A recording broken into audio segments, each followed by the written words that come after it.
Hello friends. आज के इस वीडियो में हम लोग क्या डिस्कस करने वाले हैं।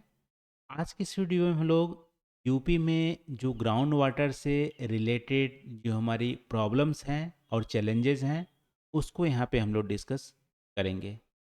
ठीक है। तो ग्राउंड वाटर आप देखोगे तो पूरे इंडिया में ग्रीन रिवॉल्यूशन आने के बाद बहुत ज़्यादा यूज में हो गया है। ठीक है। इसकी जो एक्सप्लॉइटेशन रेट है वो बहुत ज़्यादा इंक्रीज हो गई है आफ्टर द ग्रीन रिवॉल्यूशन।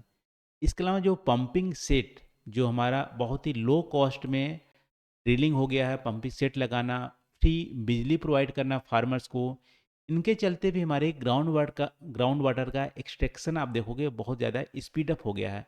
उसमें से यूपी का हाल यानी कि यूपी में बहुत तेज़ी से इसकी ग्रोथ देखने को मिली है। तो ये देखो हमारा ग्राउंड वाटर एक मेजर पोर्शन आप जो हमारी रेनफॉल का जो मेजर पोर्शन होता है हमारे ग्राउंड वाटर में स्टोर होता है, और इसको कुएं के थ्रू या नलकूप के थ्रू इसको हम निकाल के यूज करते हैं। ज़्यादातर ग्राउंड वाटर का यूज इरिगेशन में देखने को मिलता है। तो थोड़ा सा ओवरव्यू देख लेते हैं यहाँ पे ग्राउंड वाटर का यूसेज उत्तर प्रदेश में किस तरह से है। देखो, यूपी में आप बात करेंगे ट्यूबवेल, ठीक है, नलकूप से लगभग में 70% से ज़्यादा हमारी सिंचाई जो होती है यूपी में नलकूप से होती है। और नलकूप और कुएं दोनों को मिला देंगे तो हमारा 84% जो इरिगेशन का शेयर हमारा आता है उत्तर प्रदेश में, हमारा नलकूप और कुएं से आता है। अब ये दोनों ही हमारा जो वाटर का जो सोर्स है वो हमारा है ग्राउंड वाटर। ठीक है। तो ग्राउंड वाटर से आप बोल सकते हो डायरेक्टली इनडायरेक्टली जो है इरिगेशन, सिर्फ में 84% जो इरिगेशन का सोर्स हमारा है यूपी में ग्राउंड वाटर ही है। इसके अलावा ग्राउंड वाटर इरिगेशन के अलावा हम किसके लिए यूज करते हैं? ड्रिंकिंग लिए यूज करते हैं। अर्बन सेंटर में, बहुत सारे अर्बन सेंटर में जो ड्रिंकिंग वाटर सप्लाई किया जाता है वो ग्राउंड वाटर से भी किया जाता है। ठीक है। इसके अलावा डोमेस्टिक यूज के लिए हम हर घर में आपको एक तरह से ट्यूबवेल देखने को मिलेगा जो अपने डोमेस्टिक यूज के लिए वाटर निकालते हैं। इसके लिए कॉमर्शियल और इंडस्ट्रियल यूज भी किया जाता है हमारा ग्राउंड वाटर का। ठीक है। तो बहुत ज़्यादा ये उत्तर उत्तर प्रदेश में डिपेंडेंसी जो हमारी ग्राउंड वाटर पे देखने को मिलती है।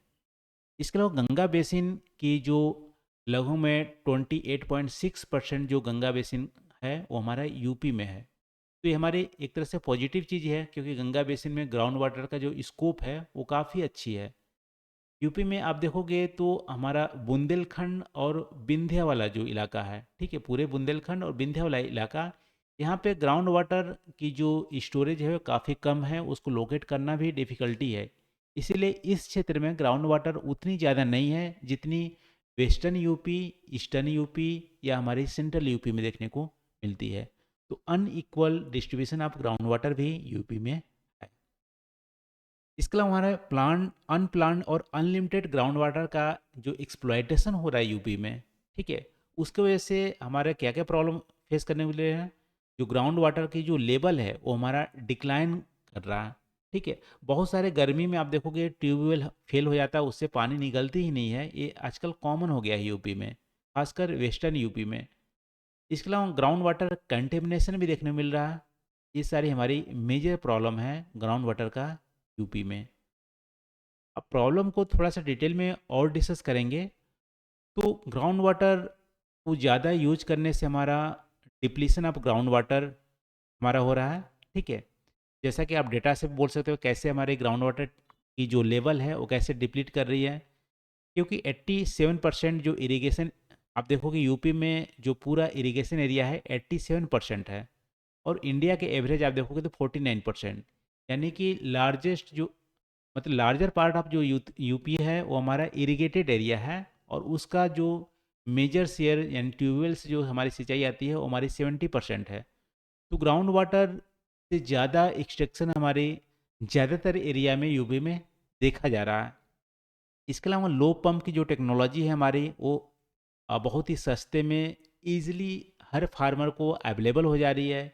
फ्री इलेक्ट्रिसिटी अवेलेबल हो जा रही है। उसके वजह से हमारी ट्यूबवेल से हमारी जो इरिगेशन है वो हमारा यहाँ पे ज़्यादा बढ़ोतरी यूपी में देखने को मिला है। इसके अलावा यूपी में आप देखोगे तो कैश क्रॉप हमारा शुगर केन है। ठीक है। तो गन्ने की खेती बहुत ज़्यादा एरिया में की जाती है यूपी में, और आपको पता है गन्ना को उगाने के लिए काफ़ी ज़्यादा वाटर की ज़रूरत पड़ती है। फ्लड इरिगेशन मेथड हम यूज करते हैं। इसकी वजह से वाटर की जो डिमांड है और ज़्यादा यहाँ पे बढ़ जाती है। ठीक है, तो हाईली वाटर सकर हमारा है शुगर केन, ये हमारे ग्राउंड वाटर डिप्लेशन में और भी योगदान देता है। इसके अलावा यूपी सबसे मोस्ट पॉपुलस हमारा स्टेट है इंडिया का। तो ह्यूज पॉपुलेशन, अर्बनाइजेशन बढ़ रहा है, इंडस्ट्रियलाइजेशन हमारा हो रहा है, इंडस्ट्रियल इंफ्रास्ट्रक्चर हमारे डेवलप हो रहे हैं। इसकी वजह से वाटर की डिमांड भी बढ़ गई है। और इन सारे कारणों से ग्राउंड वाटर का एक्सट्रैक्शन यहाँ पे बहुत ज़्यादा हो गया है। जितनी रिचार्ज नहीं हो रही है उससे ज़्यादा ग्राउंड वाटर एक्सट्रैक्ट हो जा रहा है। ठीक, इन फ्यूचर में अभी तो उतनी प्रॉब्लम नहीं है यूपी में, बट इन फ्यूचर में ऐसा बोला जा रहा है कि इसी रेट से ग्राउंड वाटर को निकाला जाए और उतनी उसी रेट से यहाँ पे रिचार्ज न हो तो हमारा फ्यूचर में ग्राउंड वाटर यहाँ पे लेवल जो है बहुत ज़्यादा डिप्लीट हो जाएगी और हमारे फ्यूचर में प्रॉब्लम करेगा। ठीक है, इसके अलावा आप देखोगे तो रेनफॉल अभी फ़िलहाल 2-4 साल से रेनफॉल में कमी आई है। उसकी वजह से जो रिचार्जिंग जो कैपेसिटी है ग्राउंड वाटर का वो भी हमारा डिक्रीज हुआ है। तो कुल मिला के यहाँ पे रेनफॉल में कमी देखने को मिल रही है। ग्राउंड वाटर में जो एक्सट्रैक्शन है उसका बहुत ज़्यादा कंजम्पशन बढ़ गया है। उसकी वजह से जो गैप है रिचार्जिंग में और हमारा एक्सट्रैक्शन में, उसमें गैप हमारा बढ़ गया है। इसकी वजह से वाटर की जो लेवल है वो हमारा यहाँ पे डाउन हो रहा है यूपी में। ये हमारा मेजर प्रॉब्लम हो गया। ठीक है, इसके अलावा यूपी में ग्राउंड वाटर में कंटेमिनेशन भी देखने को मिल रहा है। ठीक है, पोल्यूशन भी देखने को मिल रहा है। यहाँ पे लगभग में 35 जो डिस्ट्रिक्ट हैं यूपी का आउट ऑफ 75, उसमें आर्सेनिक की टॉक्सिटी देखने को मिल रही है। इसके अलावा नाइट्रेट पोल्यूशन भी है, हैवी मेटल की टॉक्सिटी देखने को मिल रही है, बैक्टीरियोलॉजिकल कंटेमिनेशन देखने को मिल रहे हैं ग्राउंड वाटर में। इसकी वजह से हमारी जो ग्राउंड वाटर है वो ड्रिंकिंग के लिए हमारे अनफिट यहाँ पे देखने को मिल रहा है। ठीक है, तो ये हमारा दूसरा प्रॉब्लम है ग्राउंड वाटर कंटेमिनेशन। इसके अलावा आप देखोगे तो एक्वाफर जो है वो भी हमारे डैमेज हो रहे हैं, क्योंकि एक लेवल से नीचे यदि एक्वाफर की वाटर लेवल चली जाती है तो उसको फिर से रिवाइव करना मुश्किल हो जाती है। तो एक तरह से इकोलॉजिकल डिजास्टर के रूप में हमारा इन फ्यूचर, अभी तो नहीं है बट इन फ्यूचर ऐसा हो सकता है यदि इसी रेट से रिस्ट्रिक्शन किया जाए। तो इन रिपेयरेबल हमारे डैमेज एक्वाफर को देखने को मिल सकते हैं फ्यूचर में। फिर आप देखोगे कुछ जो अर्बन एरिया है वो हाईली वाटर स्ट्रेस्ड है। ठीक है, जैसे लखनऊ, गाजीपुर, मेरठ, आगरा, कानपुर, वाराणसी।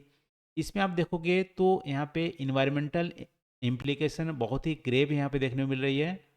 और अनकंट्रोल जो ग्राउंड वाटर एक्सप्लॉयटेशन हो रही है उसकी वजह से यहाँ पे जो ट्यूबवेल हैं वो हमारे कहीं कहीं गर्मी के दिनों में फेल होता देखने को मिल रही है। कुल मिला के वेस्टर्न यूपी में ज़्यादा यहाँ पे प्रॉब्लम देखने को मिल रहा है। इसके अलावा अनइक्वल डिस्ट्रीब्यूशन है ग्राउंड वाटर का यूपी में। कैसे कि बुंदेलखंड विंध्या रीजन में हमारा ग्राउंड वाटर कम है, वेस्टर्न यूपी या अदर गंगा बेसिन में ग्राउंड वाटर ज़्यादा है।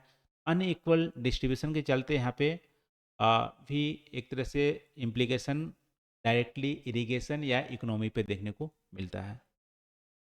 चैलेंजेस की बात करें ग्राउंड वाटर का, हम प्रॉब्लम तो देख लिए बट इसको मैनेज करने के लिए हमें क्या क्या चैलेंजेस है। तो चैलेंजेस यहाँ पे सिंपल आप देखोगे तो हमारे पास इनसफिशिएंट नॉलेज है अबाउट ग्राउंड वाटर टेबल कितनी है।